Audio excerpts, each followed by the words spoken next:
Steve Harvey had been hosting Family Feud for over a decade, and in that time he thought he had seen everything.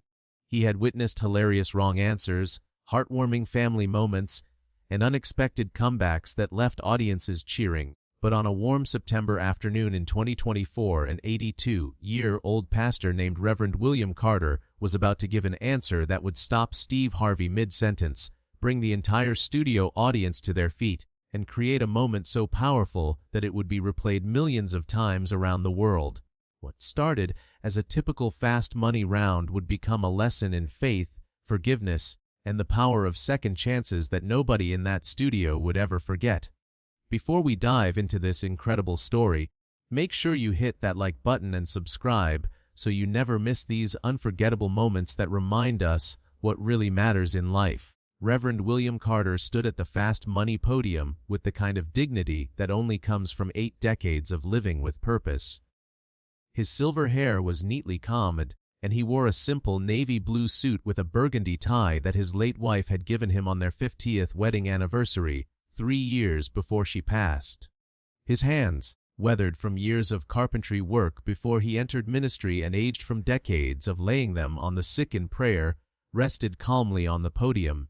Behind him, his family watched with pride and a touch of nervousness. His daughter, Patricia, age 58, stood with her husband Marcus. Beside them were Reverend Carter's 2 grandsons, Jerome, who was 31, and Daniel, who was 28. The Carter family came from a small community in rural Mississippi, where Reverend William had pastored the same church for 47 years. He had baptized babies who grew up to bring their own babies for baptism. He had married couples, buried their parents, counseled them through difficulties, and celebrated their victories. The small brick church on the corner of Main and Oak Street had been his life's work, and the people in that community weren't just his congregation, they were his family. When Family Feud had reached out looking for multi-generational families to compete, Patricia had submitted their application as a surprise for her father's 82nd birthday. She never imagined they would actually be selected. The Carter family had already won the main game against the Morrison family from Oregon.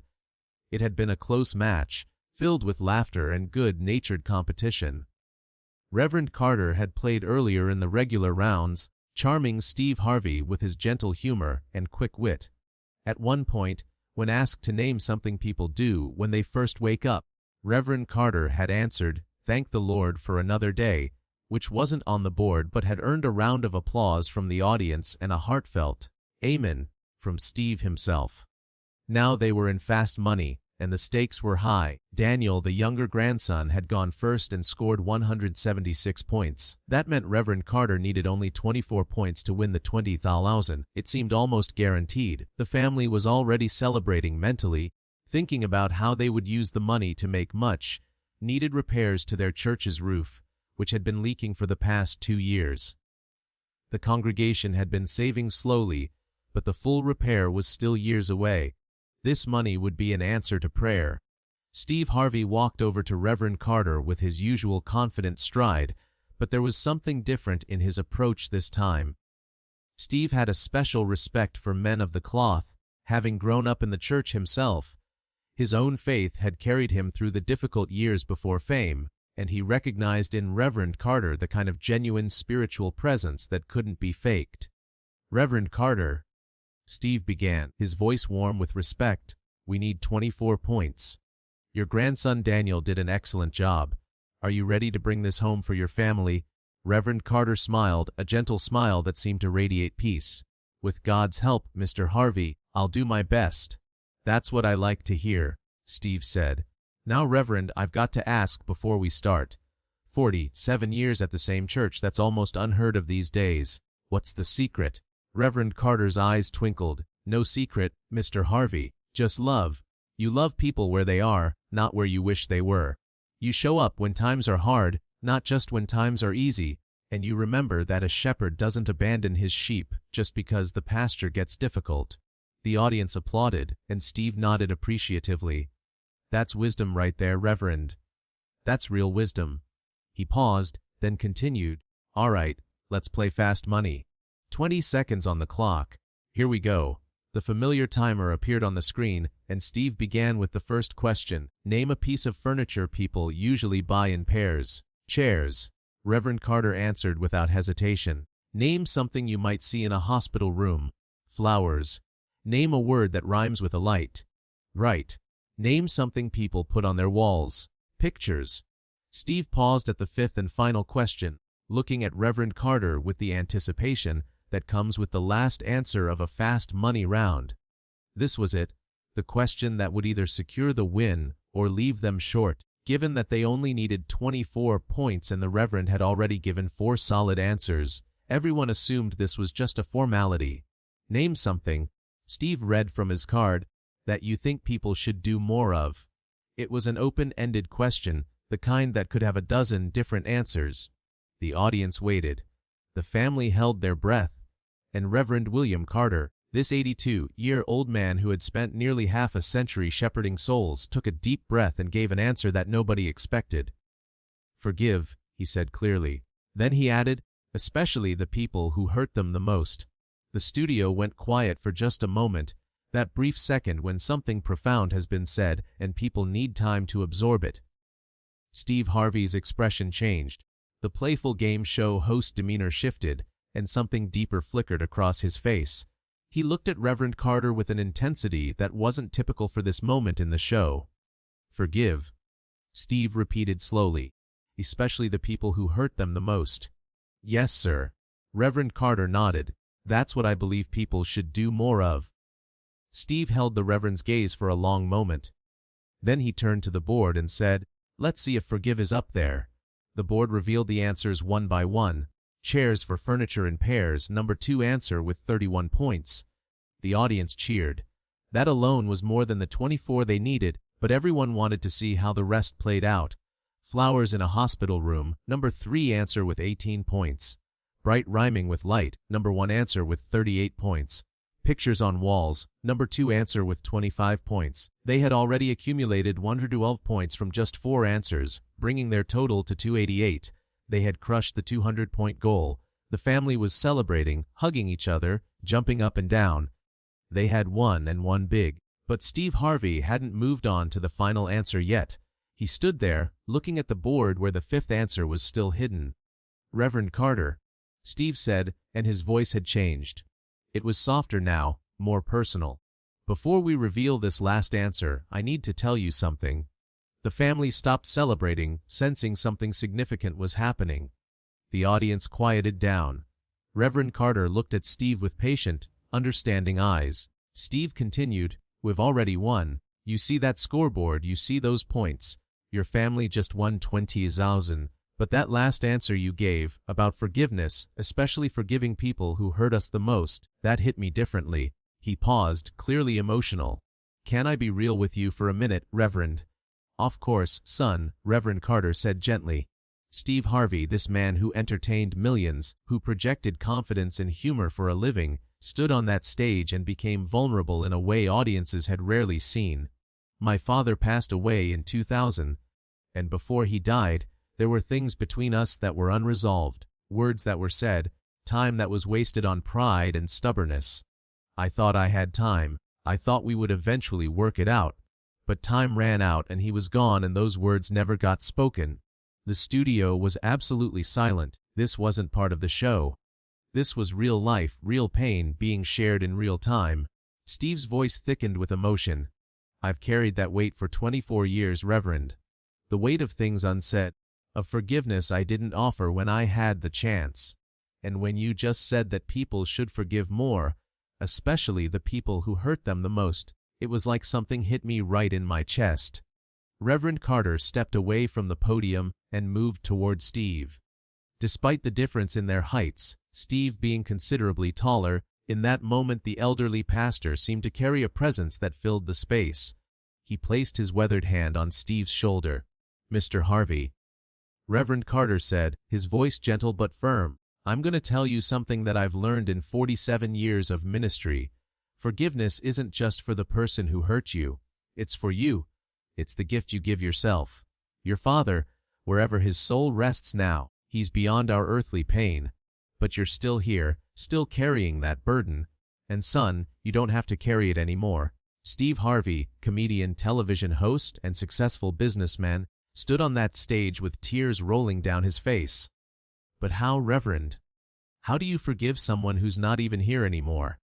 How do you let go of something you've held onto for so long? Reverend Carter smiled with infinite compassion. The same way you forgive anyone, you make a choice. You stop letting the past steal your present. You honor your father's memory not by holding on to pain but by choosing peace. You speak the words of forgiveness out loud, even if he can't hear them with earthly ears. Because your heart will hear them, and that's what needs healing. The audience sat transfixed. This had gone far beyond a game show. This was ministry happening in real time, on a stage lit for entertainment but transformed into something sacred. Steve wiped his eyes and nodded. "You're right. You're absolutely right." He turned to the cameras, to the millions who would eventually watch this. "Y'all, I didn't expect this today. We're supposed to be playing a game show, having fun, giving away money. But this man right here just gave me something worth more than any prize we could offer." He turned back to Reverend Carter. "Can I do something? Can I say it right here, right now?" "Of course you can, son," Reverend Carter said. Steve Harvey took a deep breath and spoke to his father across the divide of years and death. "Dad, I forgive you for the times you were hard on me when I thought you should have been softer. I forgive you for the expectations that felt too heavy, and I forgive myself for being too proud to bridge the gap before you left. I love you, and I'm letting go of the weight I've been carrying. I'm choosing peace." There wasn't a dry eye in the studio. The camera crew was wiping tears. The other family, the Morrisons who had lost the game, were openly weeping. Patricia, Reverend Carter's daughter, had her hands over her mouth, tears streaming down her face.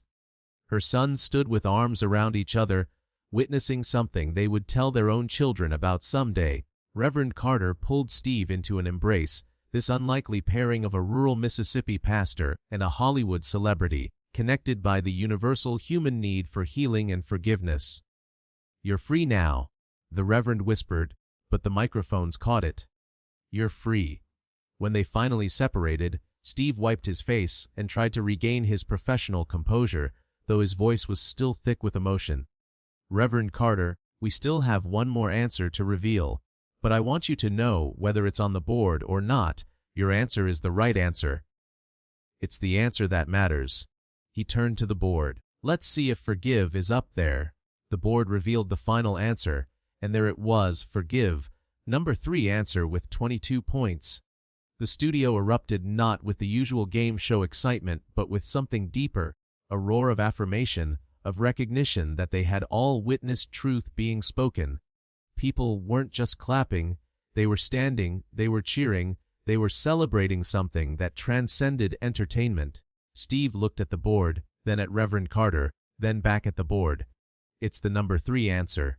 22 people out of 100 said forgiveness is what people should do more of."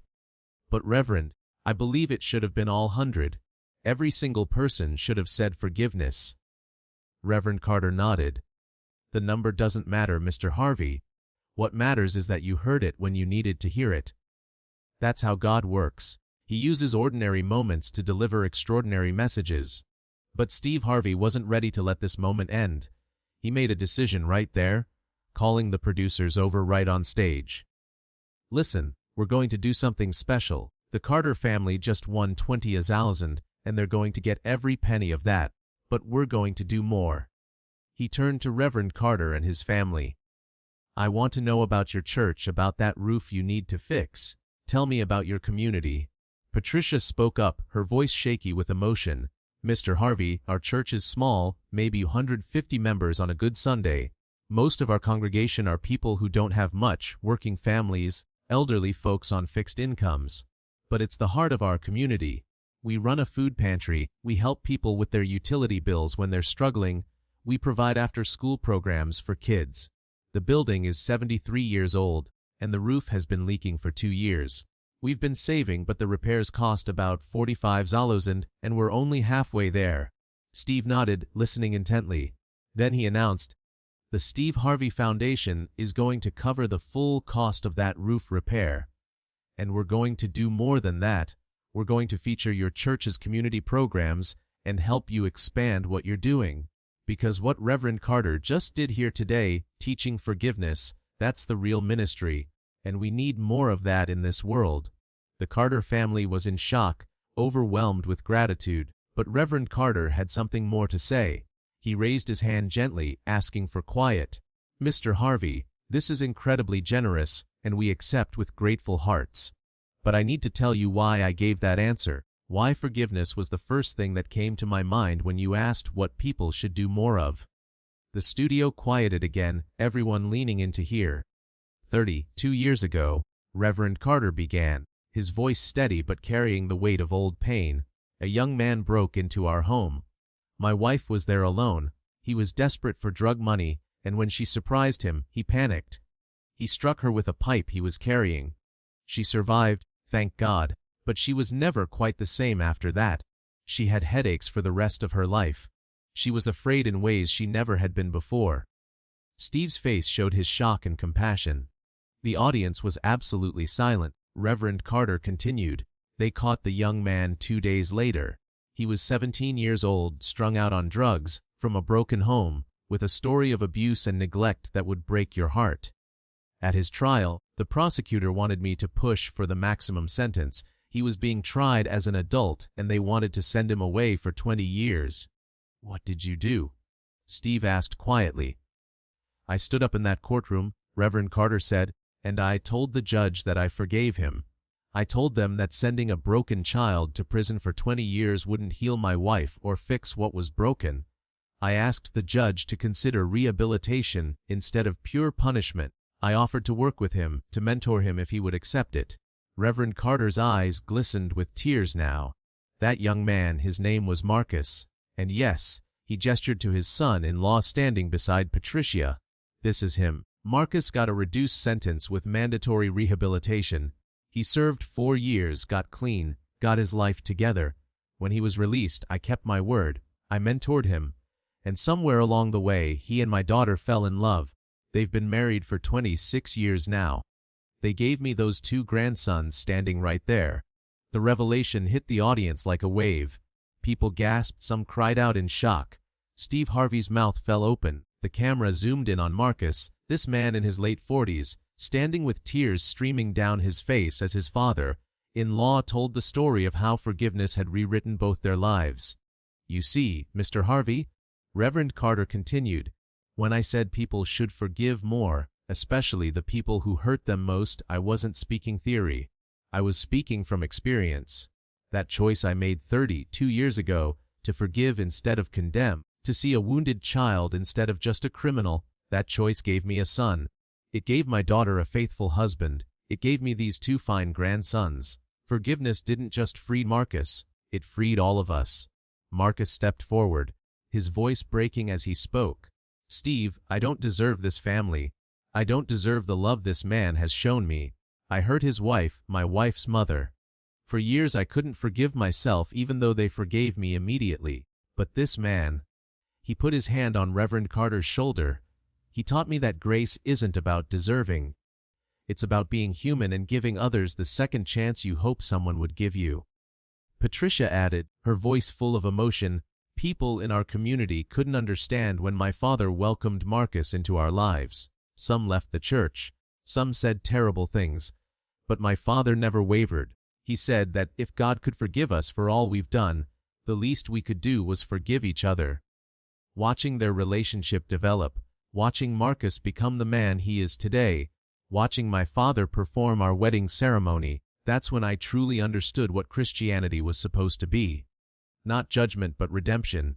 Not condemnation but transformation. Steve Harvey stood there, completely undone. This wasn't just a touching story. This was a masterclass in what it meant to live your faith, to practice what you preach, to choose love over bitterness, even when bitterness would have been completely justified. "Reverend Carter," Steve finally managed to say, "I've interviewed thousands of people in my career. I've heard amazing stories. But what you just described, that's not just forgiveness.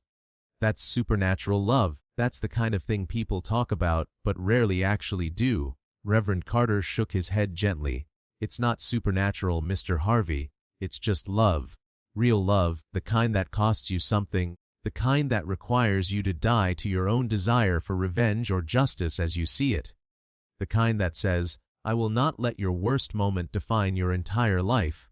Every person is more than their biggest mistake. Marcus was a hurt child who made terrible choices, but he was also a human being worthy of redemption. And treating him that way didn't make me special. It just made me obedient to what I believe God calls all of us to do. Steve turned to Marcus. Man, what was it like when Reverend Carter first offered to work with you, when he offered forgiveness? Marcus wiped his tears. I thought he was crazy. I thought it was some kind of trick. I had never experienced unconditional love like that. My own father had abandoned us when I was 5. My mother was an addict who couldn't take care of me. I grew up believing I was worthless, that I was trash. When Reverend Carter stood up in that courtroom and said he forgave me, I didn't even understand what that word meant. But over the next few years, he showed me. He visited me in detention. He wrote me letters. When I got out, he gave me a job at the church doing maintenance. He never threw my past in my face. He just kept treating me like I was already the man I could become instead of the boy I had been. Daniel, one of the grandsons, spoke up. My dad is the best father I could ask for. He's coached my basketball teams. He's helped me through school. He's been there for every important moment of my life. When I learned his story, when I learned what he did and how Grandpa responded, it changed how I see the world. It taught me that people can change, that grace is real, that forgiveness has power. Jerome, the other grandson, added, I'm in seminary now, studying to be a pastor like my grandfather. And the first sermon I ever preached was about this story, about how one man's choice to forgive created ripples that are still spreading. My dad mentors young men who are where he once was. He works with ex-offenders, helps them find jobs, helps them reintegrate into society. He's turned his pain into purpose, and he learned that from Grandpa. Steve Harvey was openly weeping now, not even trying to hide it. This is the most incredible thing I've ever witnessed on this show. This is why we do what we do. This is what television should be showing people. He addressed the camera directly. I want everyone watching this to understand what we just heard. 32 years ago, a man made a choice that went against everything our culture tells us to do. Our culture says when someone hurts you, hurt them back. Make them pay, never forget. But Reverend Carter chose a different way. He chose the way of Jesus, the way of radical forgiveness. And that choice didn't just change one life, it changed generations. Those 2 young men standing there, they exist because their grandfather chose forgiveness over vengeance. Think about that. Think about the power of that choice. Reverend Carter raised his hand again, always gentle, always humble. Mr. Harvey, if I could say one more thing. Please, Reverend, please. I want people to understand that forgiveness doesn't mean what happened was okay. It doesn't mean there shouldn't be consequences. Marcus served his time. He went through rehabilitation. He worked hard to change. Forgiveness doesn't erase accountability. But what forgiveness does is refuse to let that event be the final word. It says, what you did was wrong, but you are not beyond redemption. There's a difference between those 2 things, and it's an important difference. He continued, his voice strengthening with passion.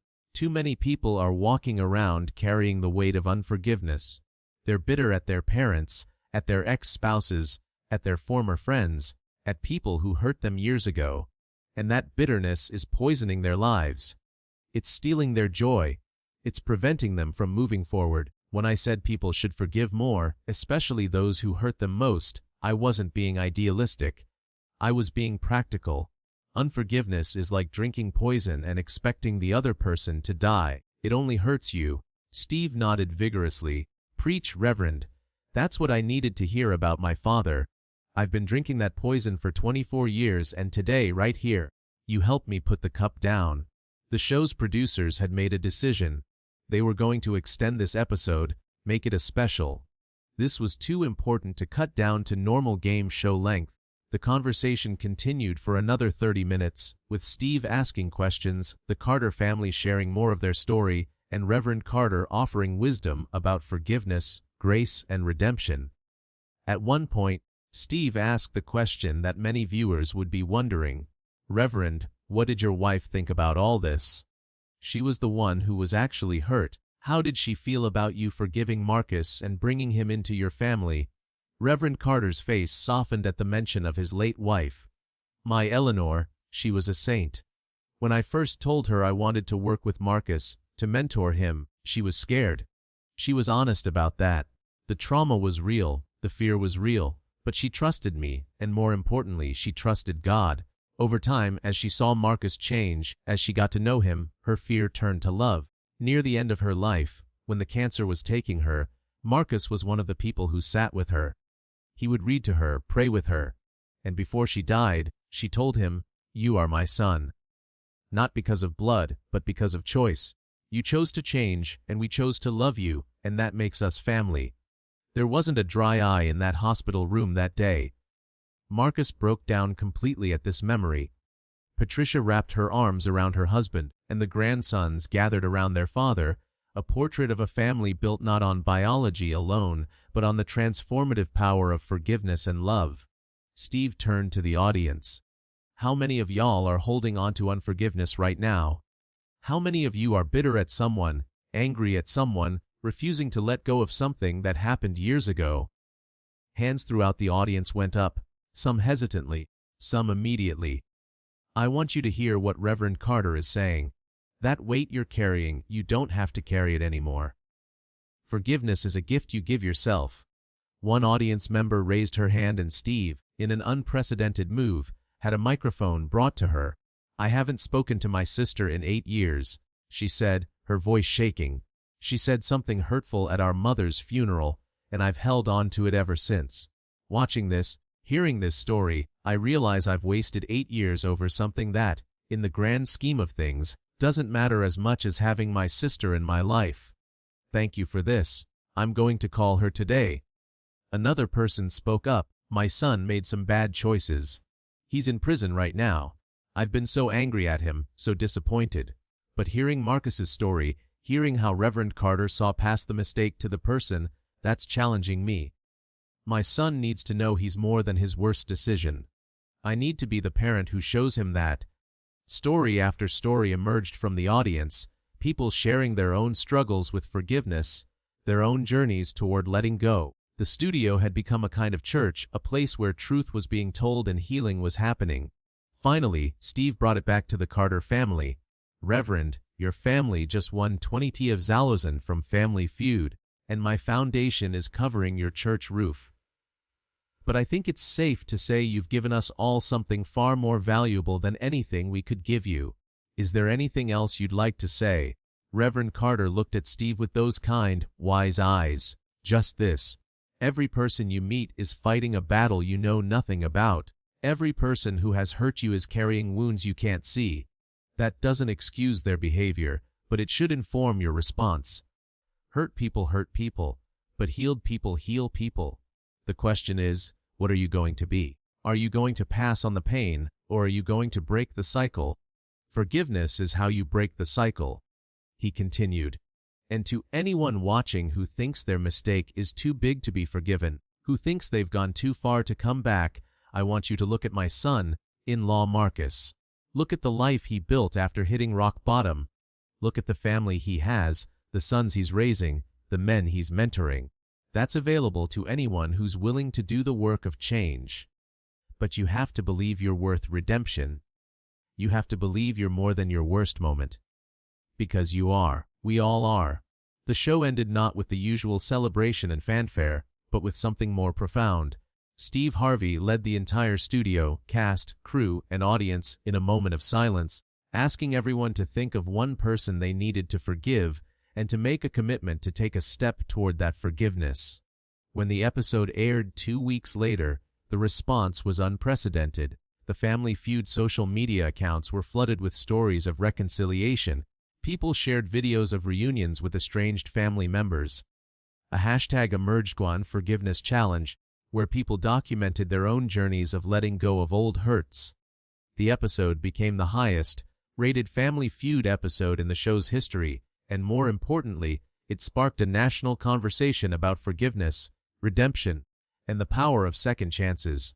News outlets picked up the story. Major publications wrote think pieces about Reverend Carter's response to his wife's attack and how it challenged common narratives about justice and punishment. Criminal justice reform advocates used Marcus's story as an example of why rehabilitation should be prioritized over purely punitive measures.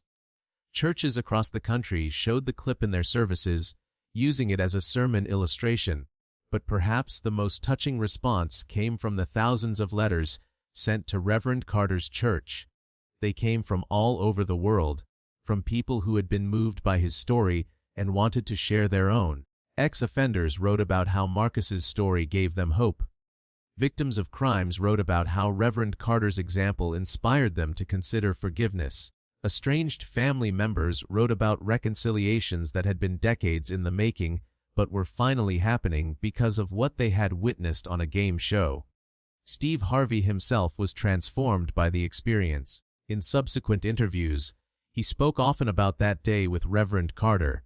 He said it changed how he approached his work, how he saw the people who came on his shows, how he understood his platform. He started a segment on his talk show called The Forgiveness Files, where he helped facilitate conversations between people who needed to reconcile. And every episode began with a clip of Reverend Carter's answer: forgive, especially the people who hurt them the most. The relationship between Steve and the Carter family continued long after the cameras stopped rolling.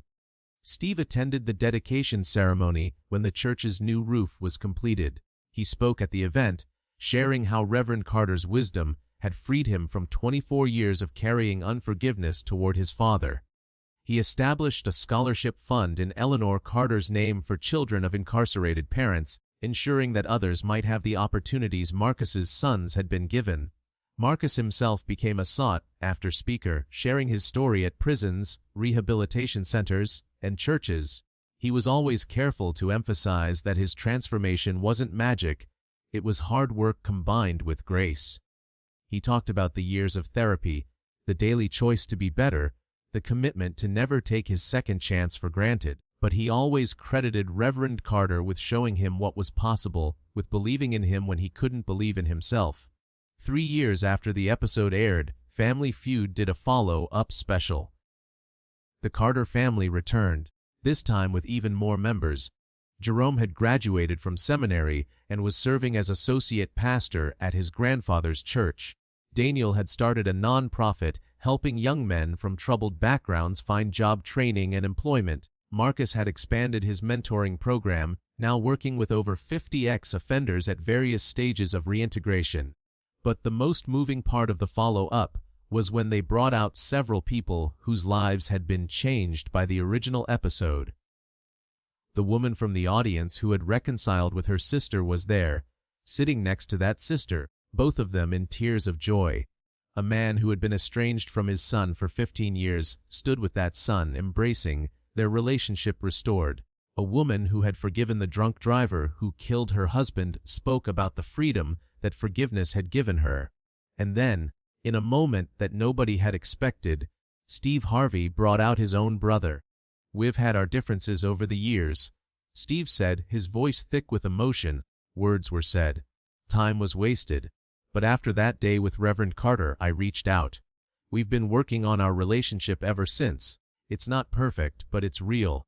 And it wouldn't have happened if an 82-year-old pastor hadn't given an answer that changed my life. Reverend Carter, now 85 and moving a bit slower but with the same gentle presence, stood at the center of it all. Steve asked him what it felt like to know that one answer, one moment of sharing his truth, had created such ripples. "It feels like confirmation," Reverend Carter said simply. "Confirmation that love works, that grace is real, that forgiveness has power. I didn't say anything that day that I haven't been preaching for 47 years. But God used that platform to amplify the message at the exact moment when people needed to hear it. That's not about me. That's about God's timing and God's purpose." He continued, "What I hope people understand is that forgiveness isn't a one-time event, it's a daily choice. Some days it's easy, some days it's the hardest thing you'll do. But every time you choose it, you're choosing freedom, you're choosing life, you're choosing to break the cycle of pain and start a cycle of healing." Steve turned to the camera one last time.